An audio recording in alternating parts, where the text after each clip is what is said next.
Bismillahirrahmanirrahim. Allahumma salli ala sayyidina Muhammad wa ala sayyidina Muhammad. Assalamualaikum warahmatullahi wabarakatuh. Kembali lagi saya Ali Zainal menemani pemirsa di rumah di dalam khatam Al-Quran, baca, renungkan, dan amalkan. Baik, alhamdulillahirabbil alamin, tanpa terasa kita sudah masuk di hari yang ke-8. Dan tentu saja Ali tidak sendiri. Ali saat ini sudah bersama guru kita yang kita sayangi, Syekh Ali Jabir. Assalamualaikum. Waalaikumsalam warahmatullahi wabarakatuh. Ramadan ini terasa cepat bagi orang-orang pengejar ibadah ya sebetulnya.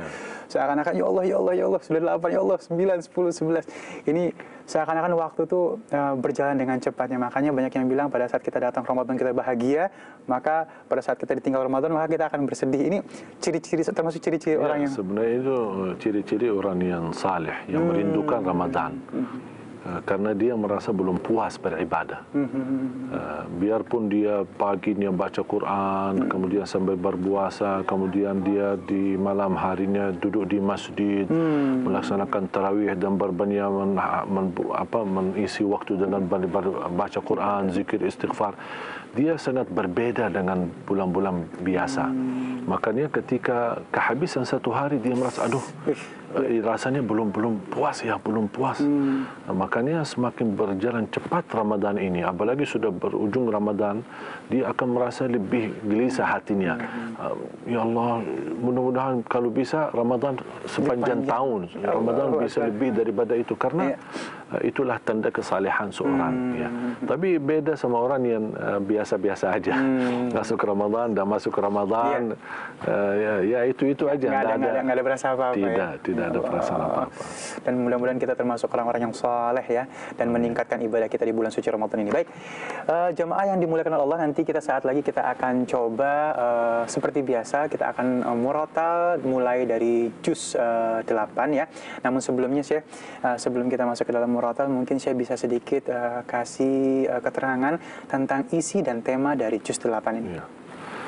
Bismillahirrahmanirrahim. Alhamdulillahirabbil alamin. Wassalatu wassalamu ala asyrafil anbiya wal mursalin sayyidina wa nabiyina Muhammad wa ala alihi wa sahbihi ajma'in. Surah juz yang ke-8 ini dia terdiri dengan sebagian dari surah Al-An'am dan sebagian awal dari surah Al-A'raf. Sebenarnya suratul An'am sebagaimana kita bahas kemarin, suratul An'am ini merupakan surah menurut saya tidak terlalu panjang, tapi luar biasa sangat menyanggung hati. Sangat luar biasa membahas tentang dahsyat kekuasaan Allah Subhanahu wa taala. Bagaimana Allah memberikan alam semesta alam ini yang sangat mudah diatur oleh Allah Subhanahu wa taala. Matahari, bulan dengan bintang-bintangnya, dengan langit, bumi. Jadi subhanallah, kalau ada orang ingin mengenal Allah, ya, mengenal Allah lebih dekat dan ingin melihat sesuatu yang gitu, sesuatu yang luar biasa, itu ada di suratul An'am. Karena di situ Allah menunjukkan untuk dikenal, ya, bagaimana dahsyatnya, mulai dari ayat pertama sampai selesainya atau pertengahan di juz yang ke-8. Selain itu, ada sesuatu yang sangat menurut saya diperhatikan oleh ulama di juz yang ke-8. Bahkan menjadi bahasan ulama, menjadi pendalaman ilmu bagi ulama. Dan tidak ada orang yang memahami Islam, memahami Al-Quran, apalagi penghafal Al-Quran, pasti dia mengenal istilah al-wasaya al-ashar fi surat Al-An'am. Al-wasaya al-ashar, wasiyah, ada 10 wasiat yang terletak di dalam juz yang ke-8, terutama di suratul An'am, mulai dari ayat 151, 152, 153 dan seterusnya.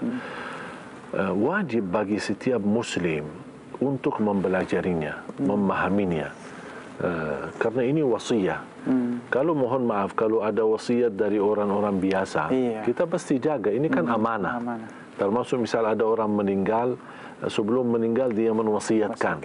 tolong anakku, keluargaku sisahkan sedikit dari hartaku untuk masjid. Ini kan namanya wasiat. Ya. Tapi tidak boleh wasiat bagi ahli waris. Misal ada orang sebelum meninggal, tolong untuk anak saya kasih kelebihan lah gitu sebagai wasiat. Itu tidak boleh, karena ahli waris tidak bisa masuk mendapatkan dari wasiat. Ya, tapi wasiat di luar. Misal kalau ada orang punya anak angkat, boleh jadi wasiat. Jadi wasiat itu posisi wasiat sangat luar biasa. Makanya Allah Subhanahu Wa Taala suratul An'am ini di juz ke-8 ini Allah Subhanahu Wa Taala membahas tentang 10 wasiat dari Allah. Berarti ada titipan dari Allah Subhanahu Wa Taala. Ini sekarang kita posisi orang beriman semestinya apa? Kita harus mempelajari 10 wasiat ini. Karena dia sudah secara singkat mana yang utama, poin-poin yang paling kokoh, yang paling diperhatikan. Makanya disebutkan al-wasaya al-ashr, 10 wasiat yang ada di dalam suratul An'am di juz yang ke-8. Diperhatikan pemirsa yang dimuliakan Allah SWT mulai ayat 151, 152, 153 dan seterusnya. Sebagaimana Allah Subhanahu wa taala firman, "Qul ta'alu atlu ma harrama rabbukum 'alaikum alla tusyriku bihi syai'an wa bil walidaini ihsan." Pertama wasiat jauh dari syirik. Itu dia ya. Jauh dari syirik. Ya, jadi betapa syirik ini bisa dikatakan sangat dibenci oleh Allah SWT, bahkan sangat dimurkai oleh Allah. Mohon maaf kalau manusia biasa menolong kita, membantu kita, menghormati kita, menghargai kita, banyak nikmat kita dapat darinya. Mau nggak kita ingkari? Kira-kira pantas nggak? Nggak pantas. Ya, itu kan sesama manusia aja. Bagaimana Allah Subhanahu Wa Taala? Fabi ayyi ala'i rabbikuma tukadzibun, nikmat mana lagi yang kita dustakan? Makanya Allah Subhanahu Wa Taala mengingatkan kita melalui wasiat 10 ini adalah jauh dari perbuatan syirik, dan juga menyinggung masalah orang tua. Bagaimana kita berbuat baik, dan di sini tidak disebutkan agama mereka. Allah tidak berkata wabil walidaini yang Islam ihsana, tapi wabil walidaini ihsana. Apapun agama mereka, sikap anak wajib berbakti baik sama orang tua, selama ajakan orang tua kepada kebaikan, bukan kepada untuk berbuat syirik kepada Allah Subhanahu Wa Taala. Makanya saya ajak masyarakat dan mengajak jamaah semua pemirsa Raja Wali TV untuk mempelajari dan mendalami 10 wasiat yang ada di juz yang ke-8 ini, khususnya di suratul An'am ayat 151 dan seterusnya. Iya. Jadi jangan kemana-mana, tetap bersama kami di Khatam Al-Quran, baca, renungkan, dan amalkan.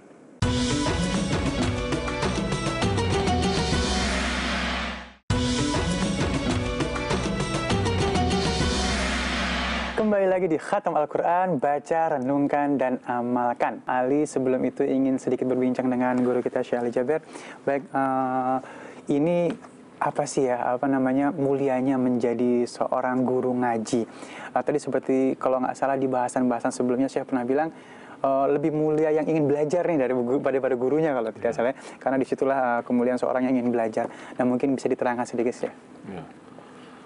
Ya, memang sebenarnya guru ngaji, menurut saya itu apalagi ikhlas, benar-benar lillahi ta'ala, dia orang istimewa.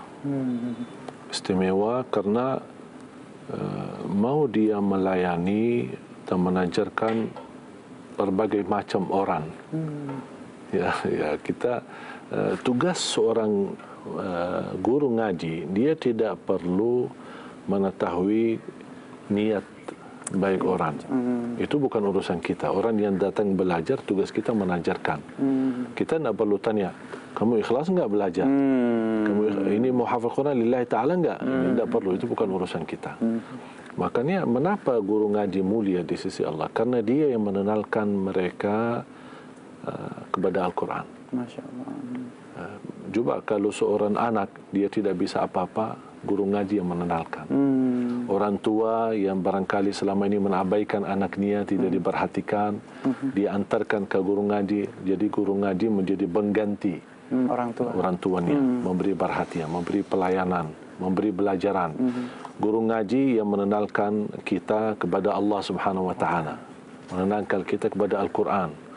Makanya setiap orang belajar sama guru, apalagi guru ngaji, dimanapun dia berada, setiap kita baca, beliau hidup atau sudah meninggal, setiap kita baca, setiap kita baca dalam salat, setiap kita tahajud, setiap kita merajaah, setiap kita setor hafalan, setiap kita mengulang hafalan, setiap kita menambah hafalan, ini semua akan disetor dan disalurkan pahalanya kepada guru ngaji. Allah, dapat juga ya guru ya. Apalagi kalau guru ngaji ini melayani banyak orang. Tak mungkin guru ngaji cuma satu orang. Betul.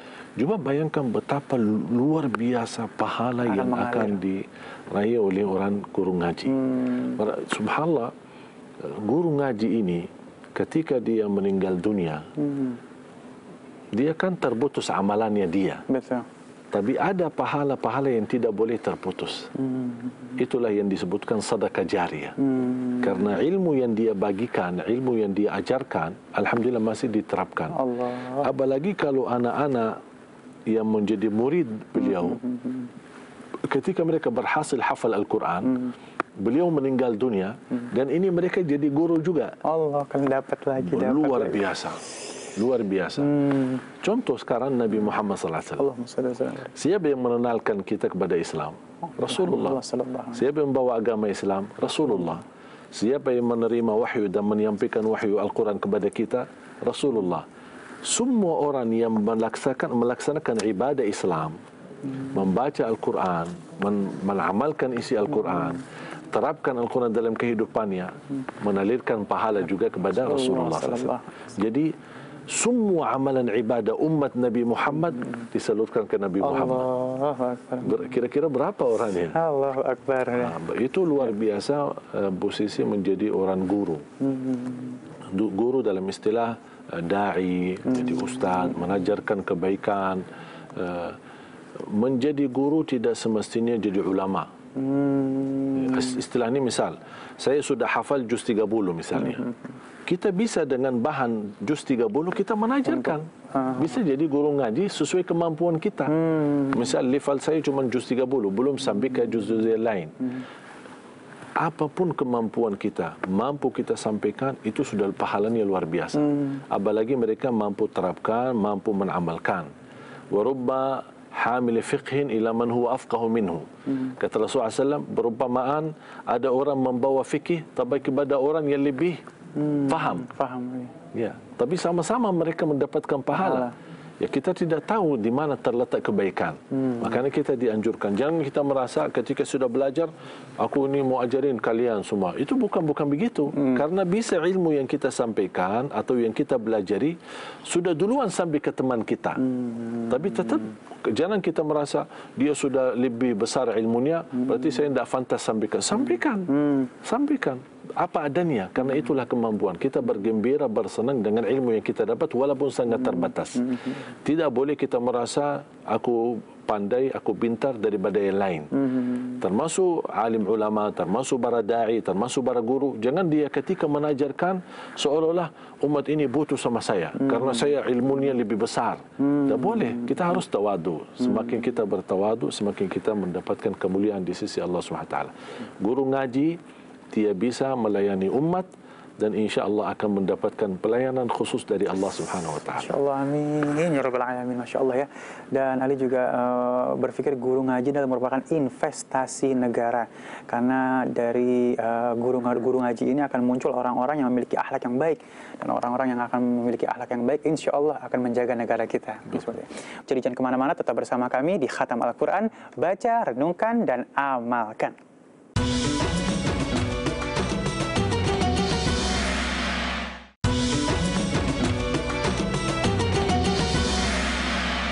Kembali lagi di Khatam Al-Quran, baca, renungkan, dan amalkan. Masya Allah, alhamdulillahirabbil alamin. Terima kasih ya Allah, hari ini masih dikasih kesempatan kita untuk membaca Al-Quran, dan kita sudah menghatamkan juz yang ke-8. Baik, Syekh, mungkin sedikit nih kita mengkaji apa yang bisa kita ambil dari juz ke-8 ini. Pertama, angka 8. Jumlah pintu surga. Allah. Ya, jadi salah satu kesempatan bagi kita, ada orang bisa masuk surga lewat pintu puasa.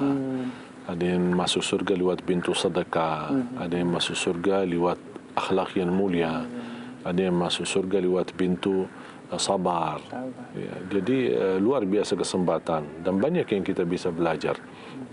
Subhanallah, saya sendiri tidak pernah merasakan bosan sama Al-Quran. Jadi luar biasa keindahan. La tantahi ajaibu. Tidak ada habisnya keajaiban dan keindahan isi Al-Quran. Mohon maaf kalau kita punya umur sampai 100 tahun dan mendalami Al-Quran ayat demi ayat, surah demi surah, tidak akan selesai. Tidak akan bisa kita membuka dan membongkar semua rahasia-rahasia Al-Quran. Semuanya subhanallah memang serba ada di dalam Al-Quran. Sumbernya ilmu. Makanya ulama-ulama dulu, para imam-imam, para ulama Ahlus Sunnah wal Jamaah, termasuk para imam-imam mazhab Abu Hanifah, Maliki, Syafi'i, Hanbali, mereka sebelum mempelajari agama, sebelum mempelajari bahasa, sebelum mempelajari apa saja, mereka mendahului Al-Quran. Menawali dari Al-Quran. Dari situlah mereka mulai belajar sampai mereka khatam dan hafal, baru mereka masuk kepada ilmu. Karena kunci kemudahan semua ilmu lewat Al-Quran. Ya, contoh, misalnya yang kita bahas di dalam surat Al-An'am dan Al-A'raf, salah satu kemuliaan di suratul A'raf di ayat 31 sampai 33, Allah mengajarkan bagaimana kita beradab. Jadi selain wasiat-wasiat yang kita sebutkan di dalam suratul An'am, yang saya minta semua pemirsa dimanapun anda berada, jangan dilupakan itu. Suratul An'am ada 10 wasiat. Kita boleh hafalkan, boleh fahami, boleh kita belajari mulai dari ayat 151, 152 dan 153. Ini sangat berkesan dan sangat luar biasa buat kita, memberikan wawasan dan ilmu yang insya-Allah akan mengantarkan kita kepada Allah Subhanahu wa taala. Yang kedua di suratul A'raf 31, 32, 33, Allah SWT mengajarkan bagaimana cara beradab. Sebenarnya adab itu adalah bagian dari akhlak. Ya, jadi beradab ini bukan hanya sama Allah, bukan hanya di masjid, tapi termasuk berpakaian dan juga minum dan makan itu juga ada tata caranya, ada adabnya. Misal ketika kita makan dan minum pakai tangan yang kanan. Ketika kita memulai makan dan minum, bismillah, dengan ucapan bismillah. Kerana Rasulullah SAW sudah menajarkan ketika kita mengucapkan bismillah, syaitan tidak bisa ikut temanin, ikut makan. Makanya semakin dia tidak mampu ikut makan, berarti semakin dia susah hidupnya, susah dan ini. Bahkan ada orang yang syaitannya lebih gemuk dari dia. Karena tidak pernah bilang bismillah. Karena dia seolah bagi makanan. Dia tidak pernah kinyak, tapi syaitannya malah yang berisi. Semakin kuat syaitannya, berarti semakin dia kuat untuk menggoda kita. Menggoda. Justru kita punya upaya untuk melemahkan syaitan. Dan selalu mengucapkan bismillah. Termasuk, mohon maaf, bukan hanya dan makan dan minum. Sebelum masuk WC, ucapkan bismillah. Mau ganti baju, ini kan sering terjadi. Kita kan suka ganti baju. Habis mandi kita mau berpakaian. Sebelum berpakaian, ucapkan bismillah. Melepaskan baju itu mengucapkan. Mengapa? Apa hikmahnya kita mengucapkan bismillah? Rasulullah SAW menjelaskan di situ ada pandangan jin. Seandainya kita saat mengganti baju atau mengganti pakaian kita atau saat keluar dari kamar mandi, habis mandi, kita pasti akan melepas handuk ya, terus berpakaian. Mohon maaf, kita walaupun sendiri, tapi ada pandangan jin yang melihat kita. Supaya kita selamat dari godaan jin, selamat dari mata hasud jin, dari istilahnya kesurupan. Itu selalu disertai dengan zikir. Salah satu zikir adalah bismillah. Ketika kita mau berpakaian baru habis mandi dengan mengucapkan bismillah, jin pun tidak bisa melihat. Maksudnya tidak bisa melihat bentuk aurat kita. Terhalang, ya? Tidak bisa. Karena mohon maaf, kita melihat, misal contoh, kita melihat wanita dengan pakaian yang begitu luar biasa, tapi tetap namanya manusia kan tertarik. Ya ada, cantik banget ini ya. Kita apalagi jin. Ya, apalagi jin. Jin memang unsur yang ada di jiwa mereka adalah menggoda, mengganggu. Makanya ketika wanita apalagi dalam, mohon maaf, dalam keadaan tidak berpakaian habis mandi, ini kan kesempatan buat jin untuk menggoda. Makanya dengan kita ucapkan bismillah, apa kata Rasulullah SAW, akan Allah SWT wujudkan hijab. Hijab yang menghalangi mereka bisa melihat.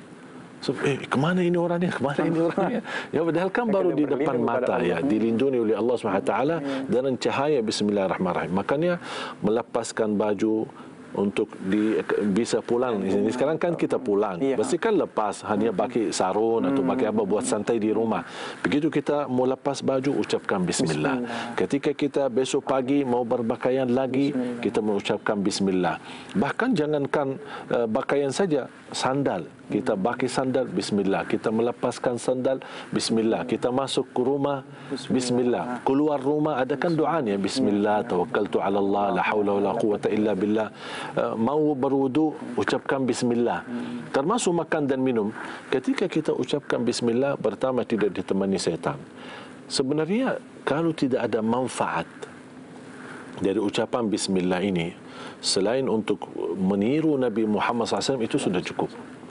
Misal contoh, ada orang berkata, manfaatnya apa ini? Kalau saya makan bismillah, kalau saya minum harus bismillah, kalau saya ganti baju harus bismillah. Manfaatnya apa? Manfaatnya walaupun satu, saya meniru Nabi Muhammad, itu sudah luar biasa. Iman, mohon maaf, kita siapa? Sambil bisa menjadi ikuti teladan Nabi Muhammad SAW. Ini menurut saya sudah anugerah yang sangat luar biasa kalau kita bisa terapkan cara Nabi Muhammad SAW. Ada satu kitab saya sangat suka, dan mudah-mudahan ada bahasa Indonesianya, dan ini kitab karya Imam Ibnul Qayyim. Jadi Imam Qayyim kan ratusan tahun yang lalu, ya. Tapi subhanallah ilmunya masih dipakai sampai sekarang. Menurut saya semestinya setiap muslim memiliki kitab itu. Karena apa? Dia membahas tata cara kehidupan Rasul, mulai dari tidur sampai tidur lagi. Istilahnya tidur, bangun, apapun aktivitasnya, ibadahnya, puasanya, bagaimana mandinya, bagaimana sisir rambutnya, bagaimana berwangi-wangiannya. Jadi subhanallah sangat luar biasa sempurna dan detail sekali. Segala hal, dari hal besar sampai hal kecil. Sambil berhubungan sama istrinya, bagaimana mandi sama istrinya, bagaimana cara berwudu, bagaimana cara tidurnya Rasulullah, apa yang dia ucapkan, apa yang dia lakukan, bagaimana cara jalannya. Semua sangat luar biasa. Namanya Zadul Ma'ad. Nama bukunya Zadul Ma'ad, karya Imam Ibnul Qayyim. Menurut saya semestinya setiap muslim memiliki buku ini. Bahkan kata guru saya, semestinya setiap muslim menyimpan buku ini di samping tempat tidurnya. Biar dibaca terus. Supaya sebelum mau tidur baca walaupun satu amalan atau satu sifat atau satu halaman yang bisa kita belajari. Ini subhanallah luar biasa, menunjukkan siapa Nabi Muhammad. Apa sehari-hari Nabi Muhammad sallallahu alaihi wasallam. Zadul Ma'ad itu menjadi salah satu petunjuk bagi kita semua. Dan inilah kesempatan bagi kita setiap muslim, apalagi yang berkata aku cinta Rasulullah, tapi mohon maaf perilakunya malah jauh. Kita kan orang muslim. Saya tidak minta orang harus belajar agama secara keseluruhan. Kita kemampuan terbatas. Makanya paling tidak setiap kita beramal salih, kita bisa belajar meniru Nabi Muhammad SAW. Termasuk misal contoh yang sering terjadi. Anak-anak kita sering kalau kita melihat atau memberi anak kita sesuatu, dia selalu misal mungkin mendahulukan tangan kiri. Ambil, ya. Atau dia makan minum pakai tangan kiri. Kita selalu sebagai orang tua berkata apa? Nak, mana tangan yang bagus, mana tangan yang bagus. Boleh enggak saya usulkan rubah kata itu? Terus kita bilang apa? Mana tangan yang disukai Nabi Muhammad? Mana tangan yang disukai Nabi Muhammad? Mengapa? Anak kecil ini yang 3 tahun dari kecil sudah dengar nama Nabi Muhammad. Lama kelamaan dia akan mencintai Nabi Muhammad karena selalu kebaikan yang kita kasih tahu itulah gurunya Nabi Muhammad. Itu yang mengajarkan Nabi Muhammad supaya dia tertanam di dalam jiwanya, dalam hatinya Nabi Muhammad. Nabi Muhammad, saya minum cara Nabi Muhammad, saya makan cara Nabi Muhammad, saya tidur cara Nabi Muhammad, saya berpakaian cara Nabi Muhammad. Nanti insya-Allah anak ini bertumbuh sampai besar dan dewasa, anak yakin tidak akan luar biasa cintaannya akan melebihi dalam cintaan kita kepada Rasulullah SAW. Dan inilah inti beradab, makan, minum, berpakaian dalam kehidupan aktivitas kita sehari-hari. Tujuan kita meniru dan mengikuti Nabi Muhammad SAW supaya kita nanti di hari kiamat mendapatkan syafaat dan bersama beliau insya-Allah di dalam surga. Ya Allah karim, amin ya Allah. Baik, Masya Allah, luar biasa ya. Dan sekarang alhamdulillah sudah ada kiriman video melalui Instagram. Ada jamaah kita ingin bertanya. Langsung saja kita akan lihat bagaimana pertanyaannya. Silakan. Assalamualaikum warahmatullahi wabarakatuh. Saya Ruby Robiatul Adawiyah dari Tasikmalaya. Mohon maaf saya mau bertanya, bagaimana jika suami memberikan hadiah kepada seorang istri tapi berupa pakaian yang tidak menutup aurat? Apakah istri harus tetap memakainya atau lebih baik diberikan kepada orang lain saja? Atau mungkin istri menolak hadiah tersebut? Terima kasih, saya mohon penjelasannya. Assalamualaikum warahmatullahi wabarakatuh. Waalaikumsalam warahmatullahi wabarakatuh. Masya Allah ya. Nanti sesaat lagi akan dijawab oleh guru kita, Syekh Ali Jabir. Jangan kemana-mana, karena kita akan kembali setelah pesan-pesan berikut ini. Tetap bersama kami di Khatam Al-Quran, baca, renungkan, dan amalkan.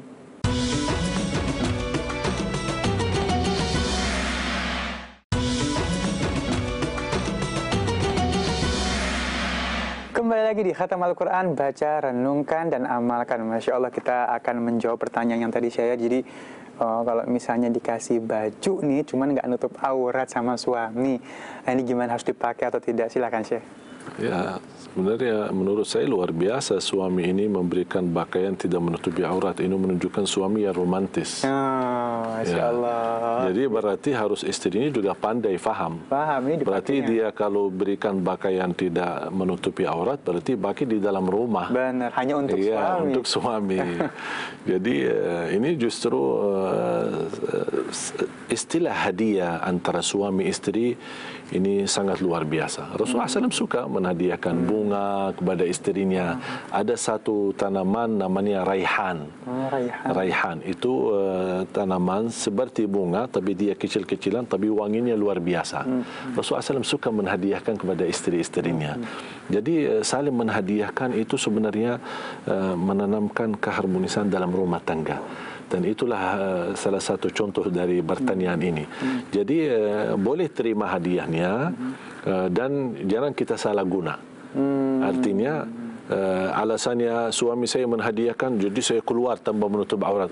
Ibu kenapa begini? Kan suami saya menghadiahkan. Saya kan ingin menunjukkan hadiah suami saya. Dipakai gitu hadiahnya. Iya, dipakai tapi di dalam rumah kita.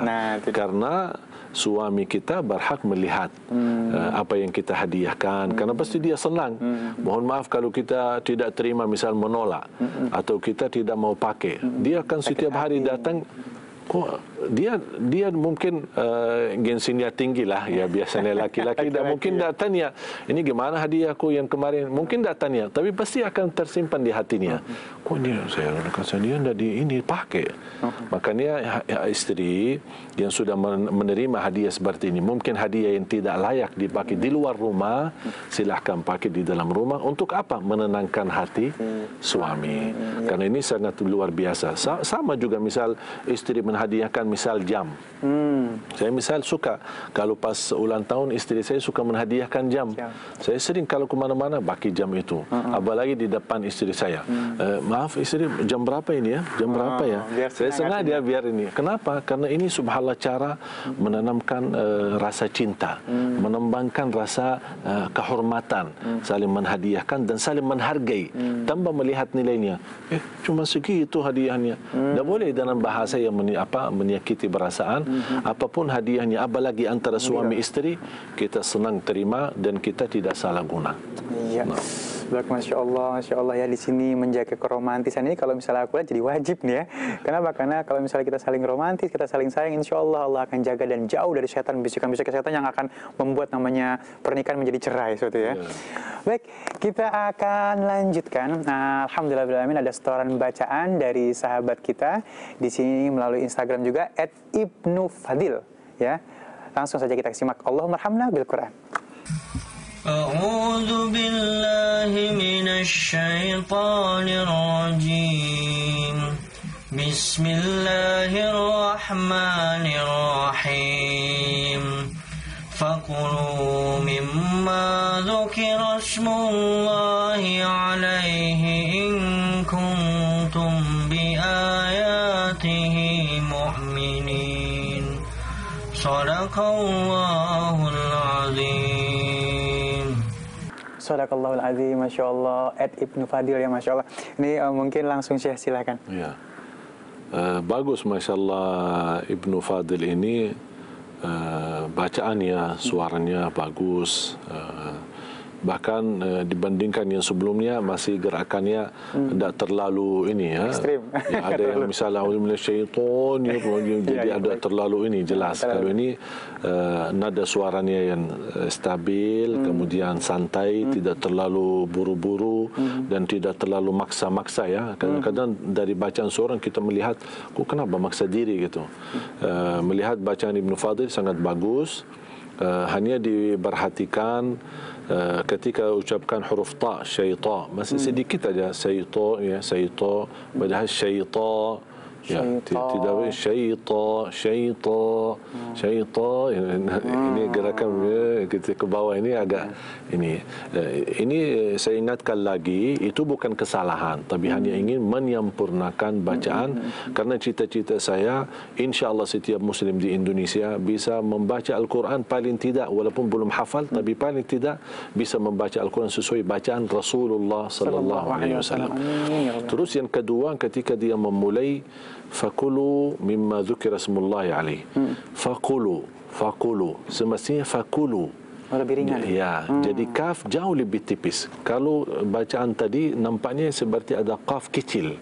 Jadi fakulu padahal fakulu ya. Jadi tolong diperhatikan. Dan di ujung ayat tadi tu'minun ada agak sedikit hamzahnya ke ain. Tu'minun yu'minun. Jadi semestinya dia perhatikan tu'minun bukan tu'minun ya. Jadi karena masih ada banyak yang agak susah membedakan hamzah sama a ya. Contoh malah justru tertukar a jadi a dan a jadi a. Alamin. Ya, misal alhamdulillahi rabbil alamin. Padahal di sini a kan. Ketika dia misal baca a'udzubillahi jadi seolah a padahal a. Jadi latihannya a. Sebenarnya kalau bisa kita fokus, apalagi ketika baca isti'azah kan ada huruf hamzah, awal hamzah kan a, kemudian ada huruf a. Ini sebenarnya pendekatan ini yang cukup sulit karena a, posisi pertama penularan huruf a sama a itu cukup jauh. Ya, jadi a. Jadi kita butuh perhatian, apalagi huruf tipis sama huruf double ya. Jadi tidak bisa bilang a tapi a karena dia tinggi besar huruf a. Makanya kita kalau bisa terlatih dengan cara begini, a.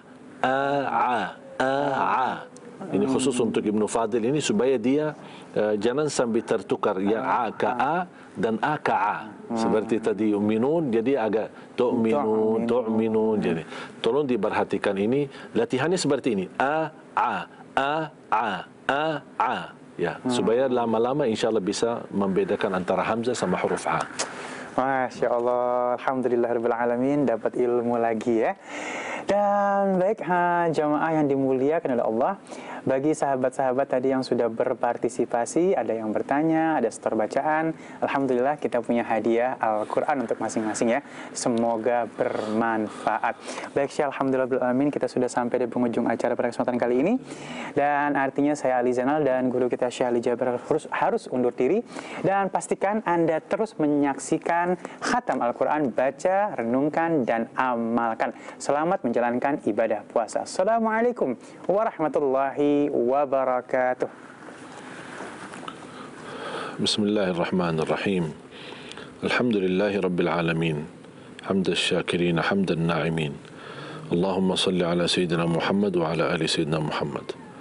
Radina billahi rabba wa bil islami dina wa bi Muhammadin nabiyya wa rasulah. Ya Allah, ya dzal jalal wal ikram, tolonglah kami ya Allah agar kami mendapatkan ilmu yang bermanfaat, ilmu yang mampu membawa kami lebih mengenal Rasulmu sallallahu alaihi wasallam, mendalami isi Al-Quran di bulan suci Ramadan ini, agar kami mampu menjadi ahlul Quran yang fantasnya mendapatkan syafaatnya Al-Quran di hari kiamat. Ya Allah, ya Arhamar Rahimin, jadikan Ramadan ini membawa keindahan dalam kehidupan kami, merubahkan akhlak kami menjadi lebih baik, merubahkan ketakwaan kami menjadi lebih sempurna, merubahkan hati kami menjadi lebih suci. Ya Allah, jadikan Ramadan ini menantarkan kami menjadi hamba yang sabar, hamba yang bersyukur atas segala nikmat yang kami terima ya Rabbal Alamin. Ya Dzal Jalal wal Ikram, sempurnakan kehidupan kami dengan syukur dan sabar. Ya Allah, ya Arhamar Rahimin, terimalah segala amal ibadah kami, dan pasti banyak kekurangan kami, banyak kelemahan kami, banyak kebunuhan kami. Ya Allah, mohon maafkan kekurangan kami. Ya Allah, mohon dimaafkan kekurangan kami. Ya Allah, mohon dikabulkan dan diterima amal ibadah kami birahmatika ya Arhamar Rahimin.